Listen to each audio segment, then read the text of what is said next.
Merci à vous de venir si nombreux.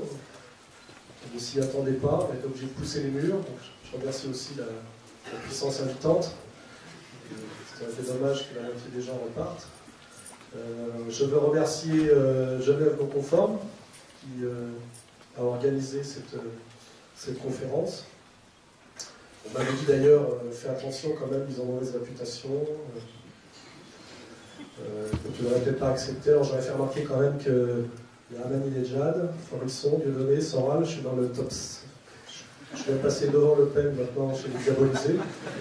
Donc j'allais quand même pas refuser de venir parler aux côtés de Genève Non Conforme sous prétexte qu'ils ont mauvaise réputation. Je pense que maintenant avoir mauvaise réputation, c'est plutôt la preuve d'une réputation respectable. Voilà. Donc je veux les remercier et dire que leur réputation ne me pose pas de problème. Je juge, comment dirais-je, sur pièce, je juge aux actes. Alors, je pense que les gens qui sont ici me connaissent déjà. Je pense que pas mal de gens ont lu mon bouquin « Comprendre l'Empire » qui justifie cette conférence. Je pense que pas mal de gens aussi suivent mes vidéos, vont sur le site Égalité et Réconciliation. Ce qui veut dire que je pense que les 3/4 des gens ici savent de quoi je vais parler, ce que je vais dire. Donc je ne vais pas faire un long monologue où je vais répéter, des choses que vous avez déjà entendues 20 fois. J'ai envie de faire d'improviser un peu, parce qu'en fonction des événements quotidiens, j'ai regardé par exemple à l'hôtel où j'étais, j'ai regardé France 24 ce matin, ce qui était assez intéressant. J'ai vu aussi ce qui s'était passé, c'est peut-être comme ça que je vais commencer, parce que c'est bien d'aller du particulier au général. Au départ, on avait nos camarades qui nous invitent, et qui sont un groupe de jeunes avec peu de moyens, avaient demandé et obtenu une salle à l'université de Genève, je pense que vous êtes au courant, plus ou moins. Et bien sûr, ça avait été accepté, puisqu'on a même lu d'ailleurs le papier, comme quoi il y avait un avis favorable. Et puis, au bout d'un moment, effectivement, non, finalement, c'est une erreur, il n'y a pas de salle pour vous. Donc voilà, c'est des choses qui se répètent assez souvent. En France, c'est systématique. Bon, je remarque qu'en Suisse, enfin à Genève, parce que Genève, c'est peut-être pas toute la Suisse, ben, je constate que c'est pareil. C'est-à-dire qu'au début, des étudiants, des jeunes m'invitent à venir parler, parce que j'écris des bouquins, j'ai une raison de m'inviter. Et puis assez rapidement, ça se bloque et on n'a pas de salle. Quoi, voilà. Si on est là aujourd'hui, d'ailleurs je remercie aussi l'hôtel qui nous accueille contre rémunération, mais qui nous accueille quand même. Je crois que mes camarades ont beaucoup souffert pour trouver une salle. On remarque qu'il devient très difficile de pouvoir simplement parler et s'exprimer. On n'en est plus au stade où on nous apporte la contradiction. En général, on nous empêche de parler sous prétexte de... En général, c'est lutte antifasciste, c'est-à-dire l'antifasciste consistant aujourd'hui à empêcher quelqu'un de parler, à le menacer. Donc ça, c'est un constat. En fait, je me suis renseigné. Il semblerait qu'au départ, on avait la salle, et puis que des associations communautaires ont fait pression pour que la salle soit refusée. Et les gens de l'université, c'est un peu toujours le même mécanisme. Au lieu de dire, voilà, il y a des pressions, on vous retire la salle parce qu'on se sent un peu menacé sur la sellette. Vous dites en général que c'est une erreur administrative. Il y a toujours un mélange de mensonges, lâcheté. Enfin, c'est ça qui est très déprimant, c'est que c'est toujours pression de tout petits groupes en général qui ne représentent qu'eux-mêmes et parfois même pas eux-mêmes. Pression, et derrière soumission, mensonge, lâcheté. Voilà. Bon, je ne vais pas rentrer dans les détails, mais je crois que le fait que je n'ai pas pu parler à l'université est dû en partie à l'oppression d'une association communautaire qui s'appellerait la CICAD, je crois. Je ne vais pas rentrer dans les détails, mais on a la même chose en France.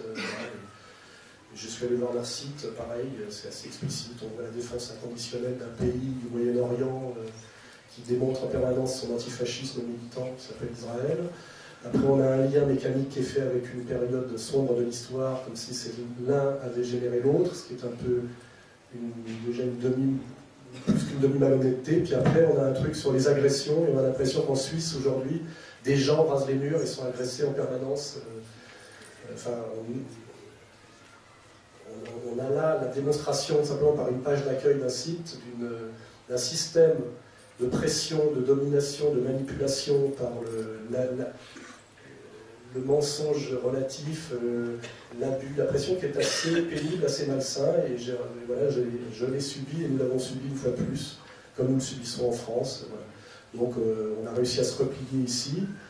On est aussi très nombreux sans doute pour ça, parce qu'il y a eu un petit buzz grâce à ça, parce qu'il y a eu quelque chose qui ne se serait pas passé en France, c'est qu'il y a eu un élu local qui a trouvé anormal que je ne puisse pas m'exprimer.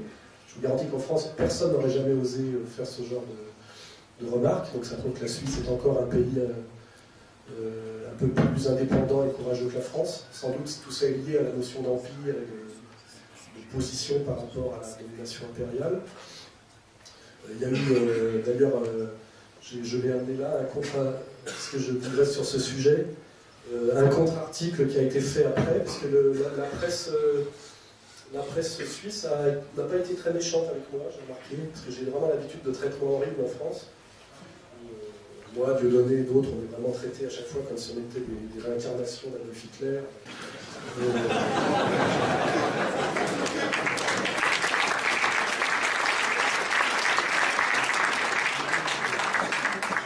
J'ai amené le... Est-ce que je l'ai apporté? Parce que c'était assez intéressant, je l'ai fait pour la prochaine vidéo du mois. Hein. C'était l'article en question.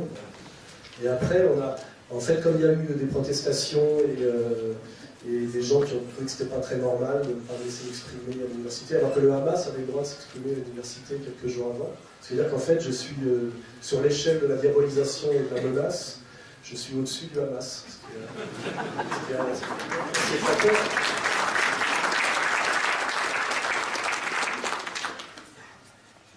Et là, on a un exemple, parce que j'aime bien rebondir sur le concret, le réel.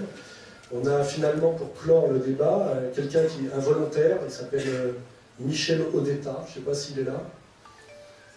Non. Qui est comme je l'ai dit, un journaliste aujourd'hui est soit un chômeur, soit une pute. Lui, il travaille. Je n'ai pas besoin de vous dire plus loin ce que j'en pense. Voilà. Et voilà, et alors lui, il a fini le boulot, comme on dit. Donc c'est Alain Soral, gaucho, macho à la dérive. Vous voyez. Alors ce qui est marrant, c'est que je ne vais pas rentrer dans les détails, mais à aucun moment on parle de politique, d'idées, de concepts, de ce que j'ai pu faire ou écrire. C'est je suis un paumé, un pauvre type, j'aime pas les homosexuels. Enfin, on est toujours dans le psychologisme, et c'est de l'injure, quoi. Et voilà, je suis un paumé, un pauvre type, pas drôle, j'ai pas de public. Si c'est marrant, c'est dire plus personne ne m'écouter, et tant mieux. Alors c'est marrant, c'est. Alain Soral ne s'exprimera donc pas à l'université de Genève, qui a refusé de l'accueillir, parce que c'est pas tout à fait vrai d'ailleurs, mais les propos de cet expert en provocation sont souvent dénoncés, à juste titre. Le type, on sent qu'il sait qu'il y a un œil qui le regarde et qu'il faut qu'il fasse le travail jusqu'au bout, quoi. Hein. Et après il dit, mais on devrait aussi réfléchir à ce que son itinéraire politique révèle. Il a fait un article de 3 colonnes, mais il l'a pas fait, ça. On ne sait pas ce que ça révèle, à part que je suis un abruti, et que donc vous êtes tous des abrutis, par conséquent, pour venir écouter un abruti. Voilà. Hein, voilà. Et alors, le type m'insulte sur 3 colonnes, hein, et à la fin il dit « Mais on devrait se garder de trop diaboliser Alain Soral, ce qui revient à lui servir la soupe. » Eh ben, connard, fallait pas se prendre un article de 3 colonnes, parce qu'effectivement, c'est ce que tu viens de faire. Voilà. Tout est comme ça, je veux dire, c'est pour ça que moi je m'entends bien avec Dieudonné, parce que je pense qu'aujourd'hui on n'est plus passé dans le combat politique, c'est tellement au-delà de tout ce qui est acceptable et respectable que c'est devenu drôle. Voilà, alors des fois ça peut même être drôle et triste, mais il y a quand même une dimension très très comique aujourd'hui dans cette espèce de dernier lambeau d'effondrement de ce qui a pu être le combat antifasciste authentique. Du temps où il y avait des fascistes.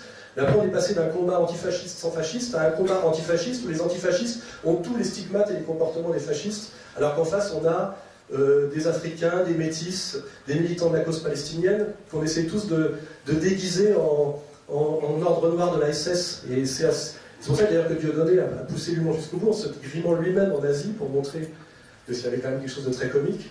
Et en face on a ce système si on veut faire un peu d'analyse, qui est des minorités agissantes qui se font passer pour des minorités opprimées, ce qui est très ambigu, qui finalement passent leur temps à diaboliser et à insulter des gens qui sont, on va dire, plutôt de la majorité silencieuse, c'est-à-dire qui en étant le plus grand nombre, finalement, ne sont rien, ne sont que des individus, par des réductions ad hitlerum de plus en plus ridicules. Parce qu'encore moi, c'est crédible, parce que malheureusement, je suis chauve, mais pour des raisons de testostérone, parce que je suis viril, donc j'ai perdu mes cheveux assez jeune, et j'ai les yeux bleus, donc moi, on peut facilement me nazifier, mais quand on voit des camarades combattants pro-palestiniens qui, eux, sont d'authentiques sémites, qui ne viennent pas d'Europe de l'Est, on les traite quand même de nazis. Dieudonné est devenu aujourd'hui, c'est Bernard Lévy qui avait dit que c'était le fils naturel de Jean-Marie Le Pen. Depuis, il est monté d'un cran, c'est même pas Jean-Marie Le Pen, c'est Adolf Hitler.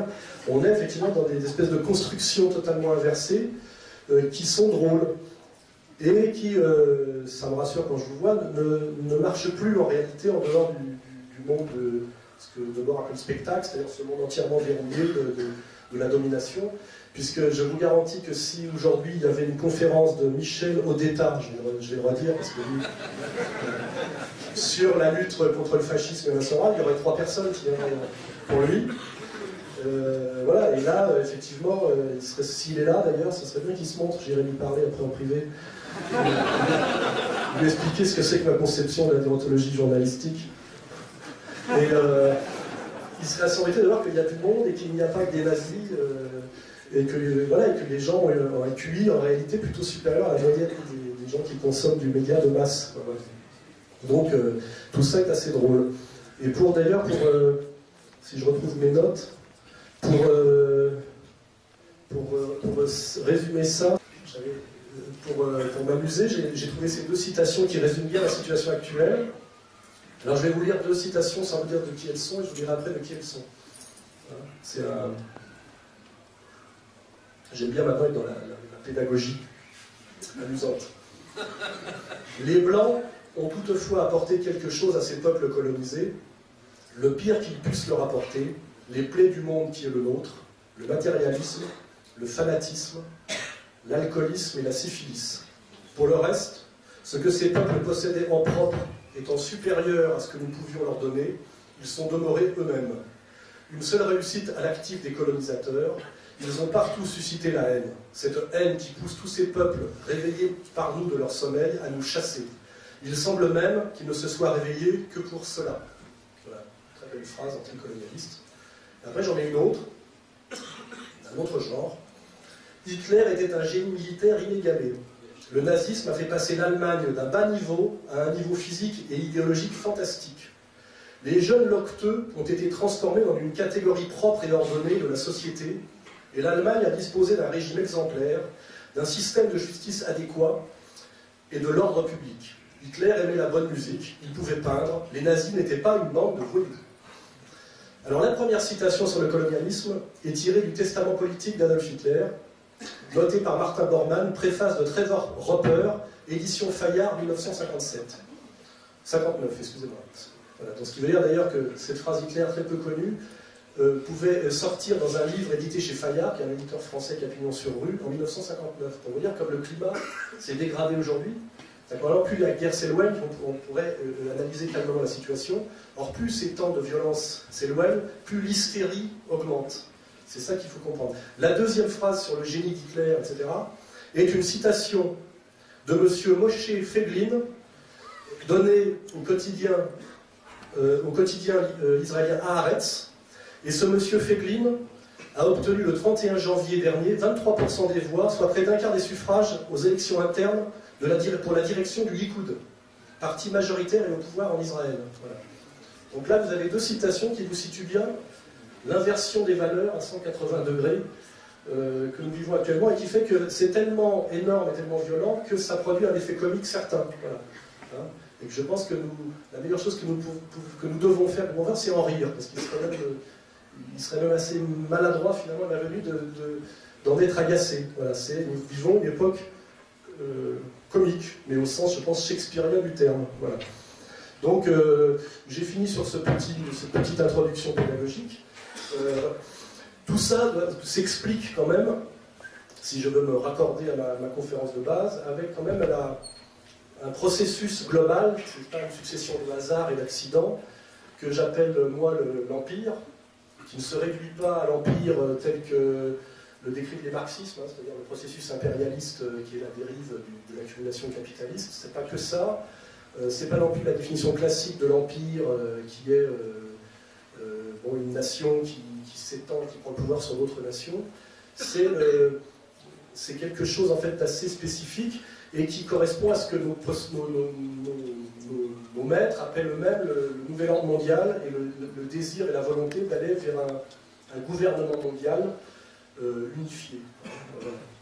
Et qui nous est présenté comme quelque chose d'inéluctable, de logique et de bénéfique pour l'ensemble de l'humanité. C'est une question importante parce que si c'était réellement profitable à l'ensemble de l'humanité, je ne vois pas pourquoi il y aurait forcément de raison a priori d'être contre.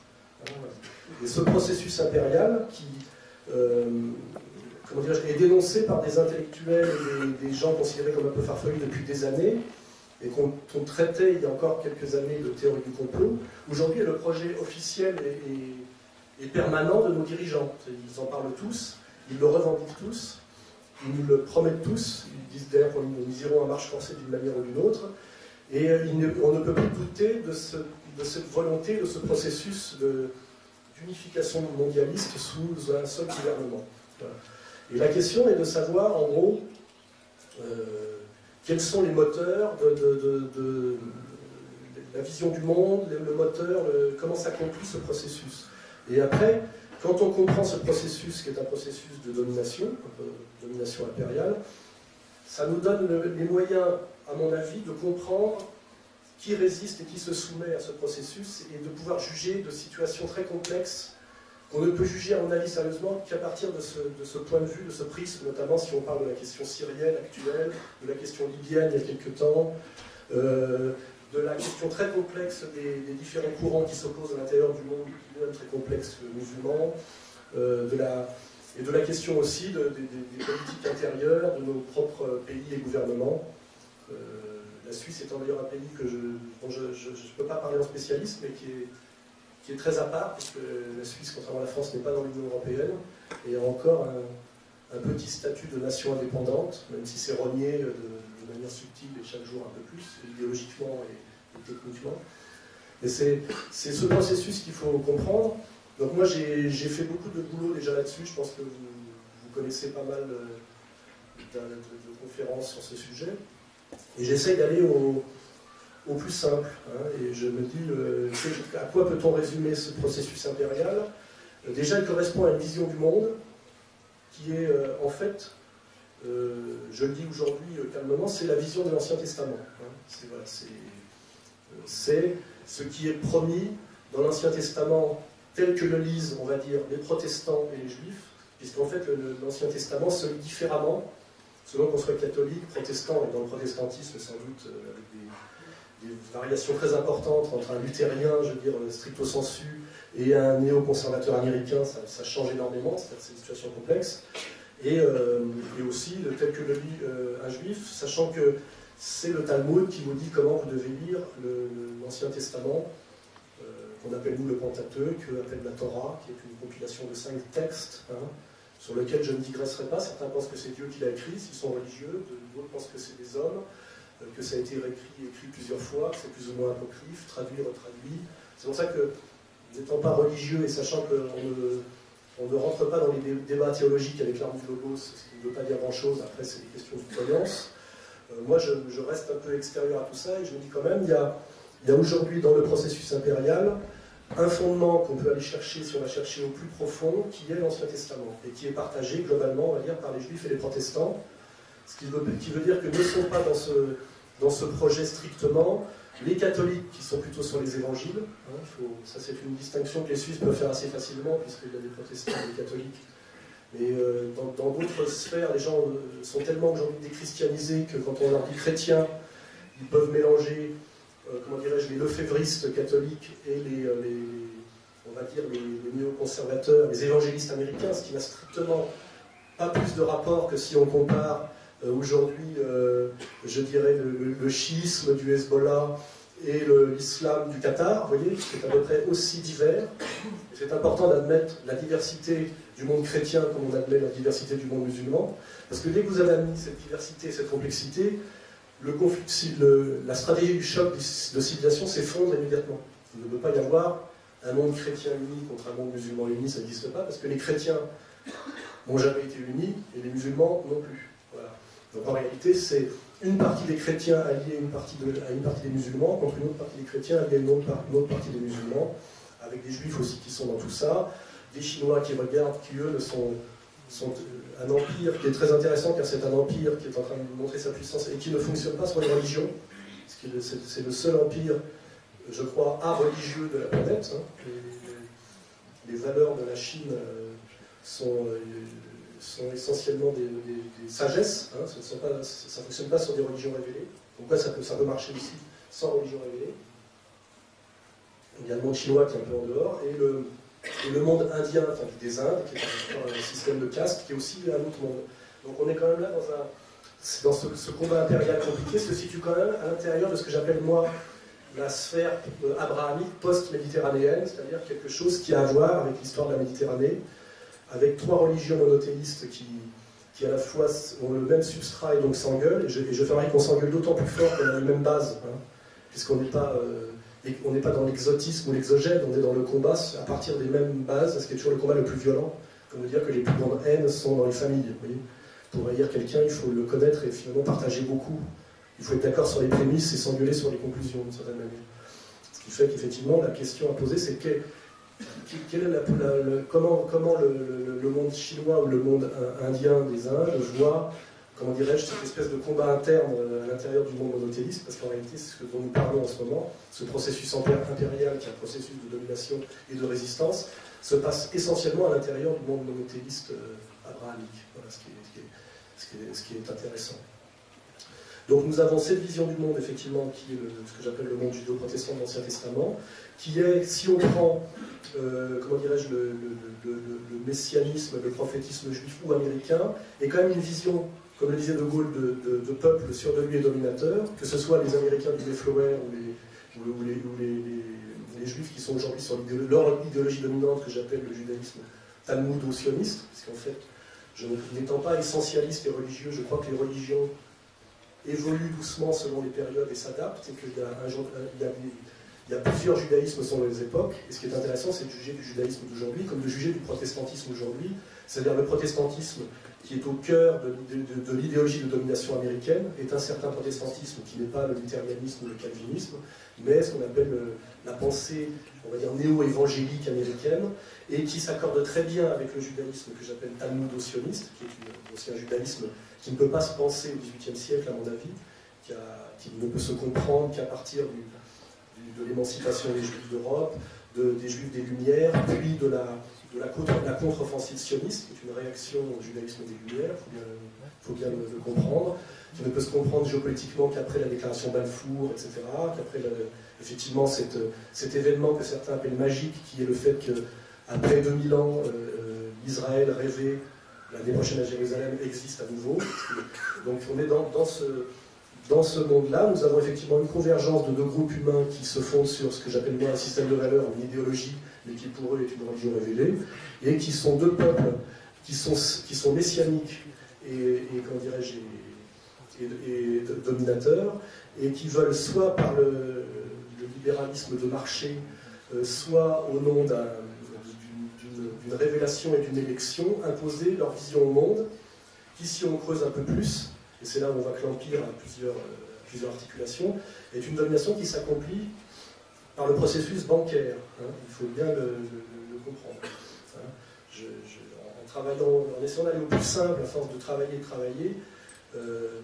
je me dis aujourd'hui que le processus impérial est la coalition de deux alliés, une coalition judéo-protestante qui se retrouve sur l'Ancien Testament, et qui sont finalement le collage de deux puissances, qui est la puissance militaire anglo-saxonne, c'est-à-dire cette tradition de violence qui nous vient, je dirais, des Anglais, et qui culmine aujourd'hui vers le lobby militaro-industriel américain, c'est-à-dire cette puissance militaire qu'ont les Américains, qui est d'ailleurs la seule puissance, c'est le seul domaine où ils restent supérieurs au reste du monde, où d'où leur tentative d'en abuser, puisque c'est la seule force réelle qui leur reste, qui est couplée à un autre système de domination qui s'appelle le système bancaire, que je définis dans mon bouquin, qui est assez difficile à définir, car la seule chose qu'on n'étudie pas quand on va à l'école, c'est on ne nous apprend pas ce qui permet de comprendre la domination. Et en fait, quelque chose qu'on n'apprend jamais, c'est ce que c'est que la monnaie et ce que c'est que la logique de la domination par le système du prêt à intérêt et cette espèce de fiction et d'escroquerie qui s'appelle la stratégie de la dette. Alors là, c'est pareil pour ceux qui vont sur Internet, parce que je pense qu'il y a très peu de gens qui sont arrivés ici par hasard en se trompant de salle, parce qu'il y a l'anniversaire d'un petit garçon à côté, ont vu les vidéos de Paul Grignon sur l'argent net, se sont intéressés aux travaux que nous diffusons à travers notre librairie Contre-Culture, sur le bouquin d'Eustache Mullins sur l'histoire de la réserve fédérale. Nous sommes assez fiers, nous et d'autres, d'avoir aidé à diffuser ces idées qui sont fondamentales, de comprendre ce que c'est que la stratégie de domination par le prêt et le prêt forcé, qui est voilà, je te tiens parce que tu me dois de l'argent, et je t'oblige à m'emprunter de l'argent, et je veux que tu m'en doives toujours. Ce qu'il faut bien comprendre. C'est-à-dire que l'empire, pour amener la définition simple, c'est cette double pression et ce double pouvoir, c'est tu dois absolument être endetté auprès de ma banque, et si tu n'es pas d'accord pour être endetté, je te fais casser la gueule par l'armée américaine. Si on a fait Sciences Po normalement et qu'on est honnête et qu'on a un cerveau qui marche bien, au bout de 3 ans, on arrive à cette phrase très courte et limpide. La domination impériale, c'est ça, le pouvoir mondial, c'est ça, c'est l'alliance de la banque, c'est-à-dire Wall Street, qui renvoie, selon Attali, au génie juif, c'est pas moi qui le dis, mais par contre, il n'y a plus qu'à le droit de le dire. Là, je renvoie pareil aux travaux de Sondar, qui ont été un peu masqués par les travaux de Weber. On a beaucoup poussé Weber et son éthique protestante du capitalisme pour cacher les travaux de Sondar, qui disait qu'avant d'être protestant, le capitalisme était d'abord juif. Et là, ça permet de faire une petite remarque. Effectivement, selon quelqu'un qui savait très bien de quoi il parlait, qui était Henry Ford, il y a à l'intérieur du capitalisme, effectivement, un capitalisme plutôt entrepreneurial et frugal qui serait d'inspiration protestante et que les Suisses connaissent assez bien, car ils correspondent un peu à leur idiosyncrasie historique. Et puis il y aurait un capitalisme plus comprador et spéculatif qui serait plus juif, voilà, celui dont on parle plutôt Sondar. Ce qui est sûr, c'est que ces deux capitalismes ont marché ensemble et qu'aujourd'hui, l'un est en train de prendre le pouvoir sur l'autre pour des raisons déjà de logique interne au capital. C'est-à-dire qu'aujourd'hui, le capitalisme est essentiellement financier, hautement spéculatif et antiproducteur. C'est-à-dire qu'il ne fonctionne plus sur la création de richesses qui pouvait être la libido morale d'une certaine bourgeoisie entrepreneuriale qui pouvait à la limite combattre le marxisme en disant oui, mais nous créons de la valeur ajoutée, de la richesse, nous ne faisons pas qu'exploiter, extraire toute la plus-value, nous aussi produisons de la valeur ajoutée. On est dans un débat, effectivement, la valeur ajoutée et la plus-value, qui sont finalement un débat moral et d'équilibre. Quid de l'extension de la plus-value, quid de la création de richesse, c'est une question intéressante et qui reste posée. Mais ce qui est sûr, c'est qu'aujourd'hui, cette question, qui était la question, je dirais, morale du capitalisme qui a cessé d'exister, à mon avis, depuis le virage mondialiste, et qui expliquait en gros ce qu'on appelait la France des années 60, des 30 glorieuses, qui était un équilibre création de richesse, extension de plus-value, c'est-à-dire PC communiste et gaulliste main dans la main, qu'on appelait l'exception française, les 30 glorieuses, la planification, le libéralisme et la planification, et ce qu'on appelait l'État-providence, qui était un équilibre de libéral et de social, qui quelque part, moins en vieillissant, qui vient du marxisme-léninisme, était quelque chose de pas si mal finalement, par rapport à ce qu'on a vécu depuis, qui s'est appelé le néolibéralisme, et qui est en fait une dérive progressive vers le capitalisme purement spéculatif et financier, qui lui est un capitalisme de haut rendement à très court terme, qui ne fonctionne que par la destruction de richesses. Ce qui d'ailleurs produit un effet mécanique évident aujourd'hui qu'on constate au niveau des États-Unis, c'est que ça produit une très grande richesse de gens de moins en moins nombreux et un appauvrissement de plus en plus de la masse, c'est-à-dire d'abord prolétariat puis classe moyenne, parce que c'est un effondrement économique qui ne profite qu'à quelques-uns. Mais aujourd'hui, le pouvoir aux États-Unis, qui est la puissance impériale dominante, étant dans les mains de Wall Street, qui s'enrichit chaque jour un peu plus par le capitalisme financier ultra spéculatif et destructeur, et qui se maintient au pouvoir on dirait, par la corruption, c'est-à-dire cet argent qu'elle crée en détruisant de la richesse, elle s'en sert pour corrompre les élites politiques représentatives pour qu'elles ne mettent pas un frein à leur domination, produit en fait en termes de rapport de classe quelque chose de très explosif, où il y a, Emmanuel Todd le dit d'ailleurs très bien, de plus en plus de gens de moins en moins nombreux qui captent une énorme richesse avec de moins en moins de gens en bas, de plus en plus de gens de plus en plus pauvres. Ce qui se traduit en ce moment par les émeutes que vous avez aux États-Unis, beaucoup moins relayées que l'affaire syrienne dans les médias, mais quand même assez importantes. Ces émeutes des 1%, des 99% contre les 1%, qui expriment exactement ce nouveau rapport de classe entre l'hyperclasse mondialisée, nomade, spéculative, financière, dont s'enorgueillit de faire partie M. Attali. Parce que ce qui est bien, c'est qu'il suffit de prendre les arguments chez l'ennemi, hein. Il n'y a pas de spéculation là-dedans, il suffit de prendre leurs revendications et leurs spéculations. Et en face, vous avez la horde des gueux et dominés, les nouveaux serfs du mondialisme, ce qu'on appelait avant les exclus de la croissance, les perdants des restructurations, enfin, on avait des mots comme ça pour nous amener à ce constat. Et là, on est effectivement dans une société ultra-violente, ultra-inégalitaire, tenue par des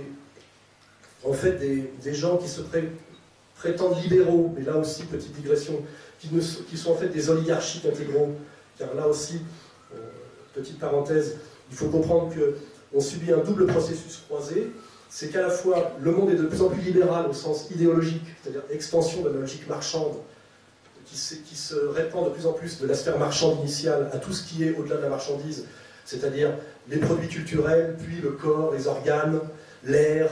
Vous voyez, donc c'est l'extension de la logique marchande, donc ça veut dire que c'est une extension de l'idéologie libérale, mais de l'autre côté, nous ne sommes plus dans le libéralisme de marché, c'est-à-dire une société de concurrence, nous sommes dans une dictature oligarchique de gens qui ont le pouvoir économique en ne respectant aucune loi du marché. Hein, c'est-à-dire, les États-Unis imposent leur domination économique, non pas par leur performance économique sur les marchés, mais par la violence, la violence militaire et autre chose, toujours pareil, la fausse monnaie dollar. C'est-à-dire qu'ils vous obligent finalement à acheter, d'ailleurs c'est même plus acheter qu'ils n'ont plus rien à vendre, ils vous rachètent vos entreprises avec de la fausse monnaie, ils vous empêchent de vendre vos marchandises en interdisant la concurrence. Alors ça se voit très visiblement sur les marchés d'armement, mais après on peut pousser et voir que c'est pareil, ça devient de plus en plus évident dans l'agroalimentaire, ça s'étend de plus en plus. Donc on est dans une société de plus en plus libérale au sens idéologique, c'est-à-dire que tout est marchandise, qui est une société de désacralisation intégrale, et donc de déshumanisation, d'où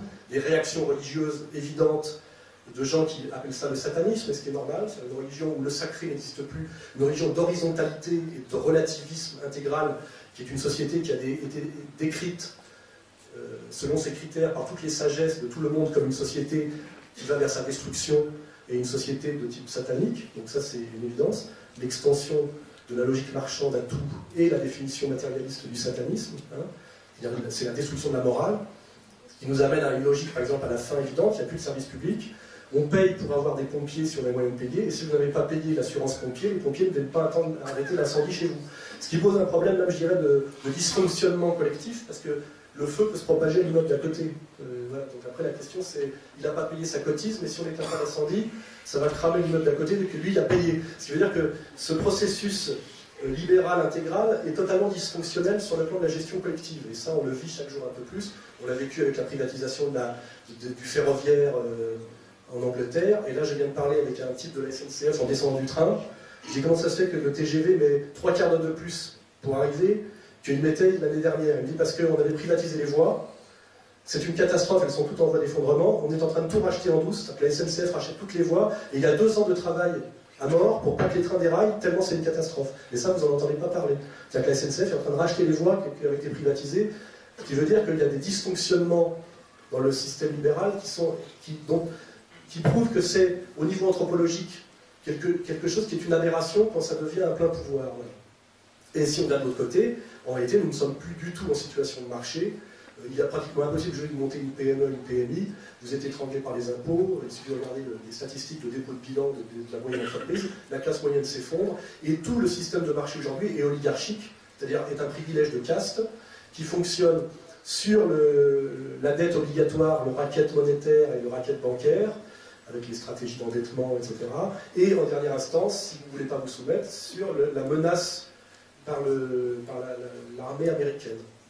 Et vu comme ça, on peut comprendre, quand on voit la contradiction de ce système libéral et ce mensonge libéral, ce racket bancaire et cette violence, que pour aller à l'exemple, les guerres actuellement que l'Empire met en place selon un calendrier et qui ont donné notamment l'écrasement, la destruction de la Libye, quel que soit le jugement qu'on pouvait porter sur Kadhafi, sont aussi des processus militaires pour aller intégrer de force des gens qui ont des fonds souverains, parce qu'ils fonctionnaient un peu hors économie bancaire mondialisée, pour aller en fait leur voler leur argent, parce qu'en fait le système bancaire hautement spéculatif financier américain est en voie d'effondrement, c'est une certitude, hein, on réinjecte de la fausse monnaie en permanence pour cacher une faillite, mais plus on injecte de fausse monnaie, moins elle ne vaut quelque chose. Donc c'est comme quand il manque un peu de vin dans la barrique, parce qu'on a picolé, on a un peu d'eau.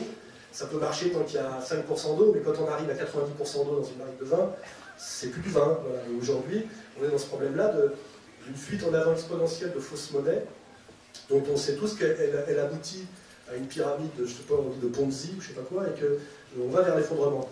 Et pour ne pas admettre cet effondrement, ou pour survivre à cet effondrement, qu'est-ce qu'il y a derrière? C'était le sujet de ma conférence de Toulon, la guerre. Hein, on déclenche une guerre. C'est pour ça que nous sommes dans une situation objective d'avant-guerre, parce que la solution à toutes ces aberrations ne peut rien. C'est soit ce qu'on appelle l'atterrissage en douceur, l'aveu de ses mensonges et de ses faiblesses, et c'est les bourgeois de Calais. Ça veut dire que toute l'oligarchie mondialiste avance vers nous en pleurant avec une corde autour du cou, en demandant que pour des raisons morales, on a la gentillesse de les pendre pour qu'ils puissent accéder au paradis.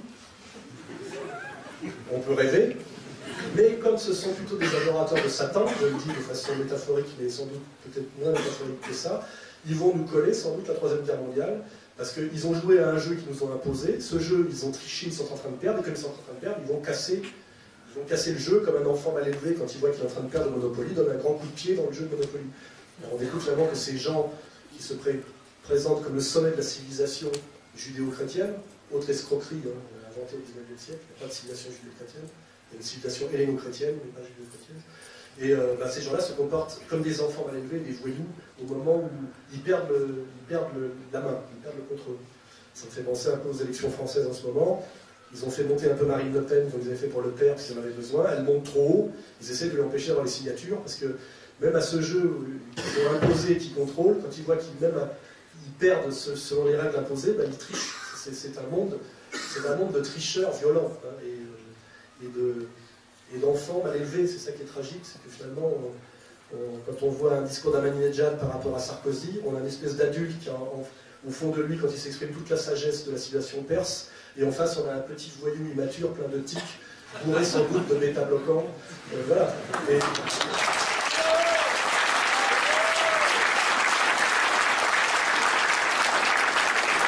on nous explique, à nous, qui sommes quand même le fruit d'un long processus civilisationnel, qui avons étudié quand même les Grecs, l'humanisme français, on nous explique que celui qui représente la civilisation, le bien, le progrès, c'est Nicolas Sarkozy, et que Ahmadinejad est un monstre qui est le nouvel Hitler. Il n'y a pas que moi quand on dit Hitler. Au milieu donné, il y a Ahmadinejad, enfin, il y a toute une série. Et pour que ce soit crédible, on traduit exprès, entièrement, de manière fallacieuse, le discours d'Ahmadinejad, parce que si on le traduisait correctement, quand les gens lisent le discours qu'on traduit, ils adhèrent à tout ce qu'il dit à 100%. C'est vrai, c'est la sagesse même, c'est l'humanisme même, c'est l'idéologie, enfin, oui, l'idéologie du partage et de la bonté, enfin, c'est ça qui est hallucinant. Donc voilà, on est dans cette situation-là de domination impériale par des gens qui ont comme livre de référence et de valeur l'Ancien Testament, qu'il faut relire, je vous invite à le relire. C'est un bain de sang et une purification ethnique permanente. C'est le livre sans doute le plus violent et le plus dégueulasse que vous pouvez lire, à part évidemment, là c'est un autre sujet, il y a sans doute dans l'Ancien Testament, d'abord plusieurs façons de le lire, mais sans doute quelque chose d'à la fois pré-chrétien et anti-chrétien. Je me base là-dessus sur mes valeurs à moi. Alors il y a les marcionites, les anti-marcionites, donc il y a des gens qui vous disent que l'Ancien Testament est le contraire absolu du Nouveau Testament. De toute façon, moi, en tant que chrétien catholique, mes valeurs, c'est le Nouveau Testament, de toute façon, donc ça ne me pose pas de problème. Et il y a des gens qui vous disent, ce qui est forcément vrai, qu'il y a quelque chose de pré-chrétien dans l'Ancien Testament et quelque chose d'anti-chrétien dans l'Ancien Testament. Alors que soit ça cohabite de manière, je dirais, synchronique, c'est-à-dire c'est tantôt pré-chrétien, tantôt anti-chrétien, c'est-à-dire qu'on a Jérémie qui serait pré-chrétien dans ses sorties, puis d'un seul coup on a Ézéchiel qui serait très anti-chrétien, Isaïe qui serait tantôt pré-chrétien, tantôt anti-chrétien, Et c'est vrai qu'il y a tout ça dans l'Ancien Testament, car je crois que dans les textes religieux, il y a souvent à boire et à manger et la chose et son contraire, ce qui permet d'ailleurs d'avoir réponse à tout très longtemps. Hein. C'est une facilité. Hein. Donc, ce qui est sûr, c'est que le Christ est là pour nous dire comment on doit lire l'Ancien Testament. Sans doute d'ailleurs que le prophète Mohammed est là pour nous dire aussi comment on doit lire. Mais les Juifs actuels lisent l'Ancien Testament comme le Talmud doit leur dire. Et cette lecture talmudique de l'Ancien Testament n'amène pas vers le partage, l'amour et la fraternité.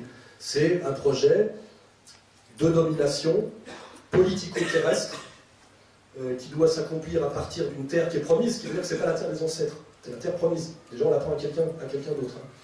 Elle est promise. Pas la terre des ancêtres. Justement, c'est pour ça qu'il faut déjà bien revenir à ça. Donc, terre promise, et on règne sur l'humanité à partir, effectivement, en tant que peuple élu, ou choisi, ce qui veut dire la même chose, Dieu vous a choisi pour régner sur les nations, dissoudre les nations et les détruire. Alors c'est tantôt pour leur bien, tantôt pour les réduire en esclavage, parce que c'est mérite que d'être des esclaves, ça dépend comment on nous vend la chose. Mais ce qui est sûr, c'est que c'est un projet où vous, dans l'histoire, si vous ne faites pas partie de cette coalition d'élus, qu'on appellerait la coalition des chrétiens sionistes aujourd'hui, cette coalition impériale, le destin est quand même pour vous de vous soumettre, de fermer votre gueule, d'obéir, que ce soit pour votre bien ou pour votre mal. De toute façon, vous n'avez pas le premier rôle dans le film. Hein. Vous faites un peu la figuration, et dans la figuration du film, vous portez plutôt l'uniforme allemand. Vous êtes quand même là pour faire celui qui perd à la fin. Quoi. Donc ça, c'est cette question, effectivement, des valeurs. C'est-à-dire que nous sommes sur un projet de domination mondiale qui s'appuie sur une lecture terrestre, raciale, suprémaciste, belliqueuse, haineuse, violente de l'Ancien Testament, qui ne veut pas dire qu'il n'y en ait pas d'autres de lecture, et qui, pour le moment en tout cas, prétend soumettre la totalité du monde qui avait lu le même livre, ce qu'on appelle les gens du livre, et qui est le monde post-méditerranéen, abrahamique, qui est ce qu'on appelle le monde occidental. Et nous sommes, je dirais, dans la séquence finale de cet accomplissement de ce projet biblique, je vous dis, par deux vecteurs, par deux moyens qui sont la logique, le prêt bancaire obligatoire et la logique de la dette permanente. Vous devez toujours devoir de l'argent en permanence et votre soumission passe par la dette. Et la domination militaire, c'est-à-dire l'alliance de Wall Street et du lobby militaro-industriel américain. Et là, on a fait un résumé complet. Vous avez le programme et le projet, c'est l'Ancien Testament, lu par ceux que je dis. Vous avez les moyens. La carotte, qui est le prêt à intérêt, ce qui veut dire le crédit, c'est la carotte, et le bâton, US Army. Et quand vous avez cette vision-là, vous comprenez à peu près tout ce qui se passe en ce moment de manière très visible, parce que accélérée, parce qu'on est à la fin d'un cycle, donc les choses se voient de plus en plus et vont de plus en plus vite et sont de moins en moins cachées. Et de ce point de vue-là, je dis, vous pouvez réfléchir à où vous avez envie de vous situer, soit en fonction d'une origine communautaire, je ne sais pas, raciale, etc., soit en fonction, ce qui m'intéresse plus, de critères moraux. Hein. Parce que vous pouvez dire, ben moi, de toute façon, je suis américain, je fais partie de la classe moyenne supérieure, je suis plutôt un gagnant de la mondialisation, je vais jouer ça, je vais faire HEC, machin, et je vais finir, je vais faire un master aux États-Unis, et je vais faire ce qu'on appelle suer le burnous, quoi, c'est-à-dire, et je vais me faire une vie agréable. Alors après, c'est un problème de comment peut-on avoir une vie agréable quand on est seul et qu'on jouit uniquement de faire souffrir les autres. Ça, c'est des questions, mais chacun y répond comme il peut. Mais ça ressemble beaucoup au monde du coin VIP, du spa, et ça ressemble beaucoup à Genève. Genève au mois d'août.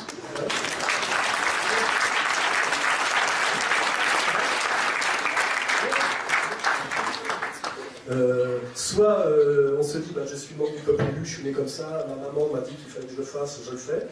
Et là, on s'appelle Arnaud Klarsfeld. Bien que sa maman soit fils d'officier allemand, grave. Là, c'est pour ça qu'il a un peu les filles qui se touchent, comme on dit. Mais bon, on peut dire, voilà, je suis du peuple élu, c'est ma mission, Dieu l'exige, machin, donc on fait son truc, on accomplit son projet de domination.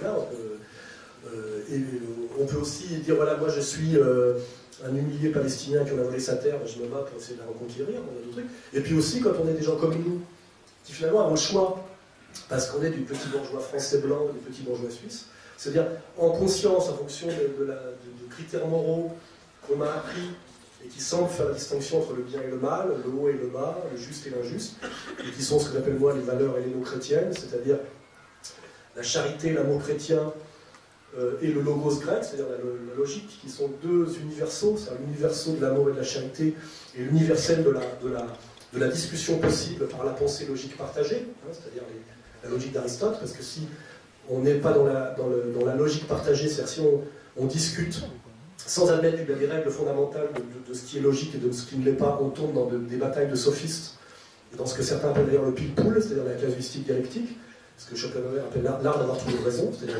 le mensonge, dont le plus grand champion actuel est Bernard-Henri Lévy, pour ceux qui veulent avoir un exemple.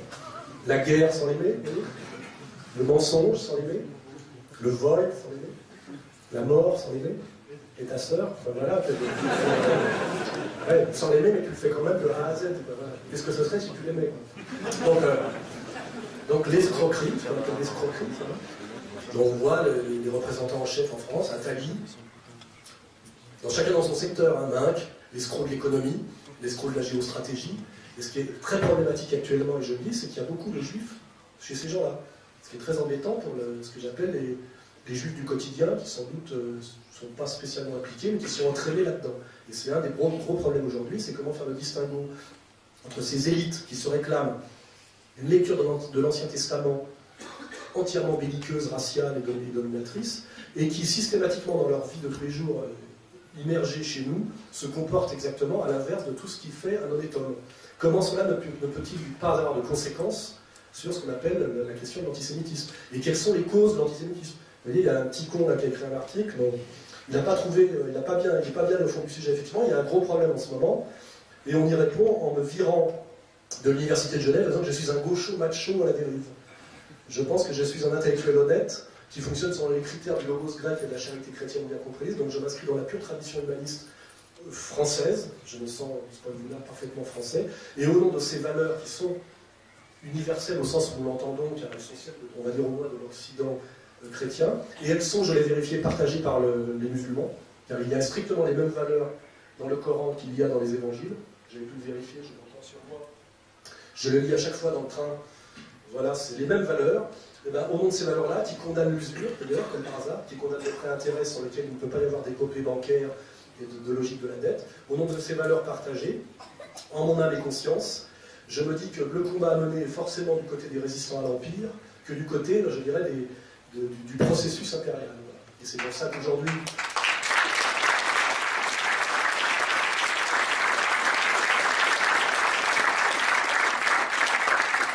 C'est pour ça qu'aujourd'hui, je me retrouve dans un combat fraternel avec le donné, à soutenir plutôt Ahmadinejad, à espérer que le régime syrien ne s'effondre pas, non pas parce que je suis amoureux du bassisme de Assad, mais parce que je pense que le destin de l'homme moyen syrien, si ça allait jusqu'au bout, serait ce qu'ont vécu depuis 15 ans les Irakiens et ce que sont en train de vivre aujourd'hui les pauvres Libyens, qui était le pays qui avait le plus haut niveau de vie d'Afrique et qui a sombré dans un chaos permanent par la faute, je le dis bien, de Bernard-Henri Lévy, qui est quand même passé au-dessus de Juppé pour déclencher une guerre.